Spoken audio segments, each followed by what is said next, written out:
So here we have one of the new buildings going up. And why am I showing you this? Because in Munich, there's not a ton of new construction happening. They're actually really big on preserving what they already have and restoration. So to give you guys an idea, the tax rate here is actually 19%.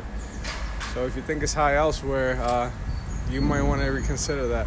And the reason why I'm mentioning that is because a lot of that work and a lot of that money, you can see it throughout the city. The amount of historical restoration that's going on throughout all the buildings is quite astonishing.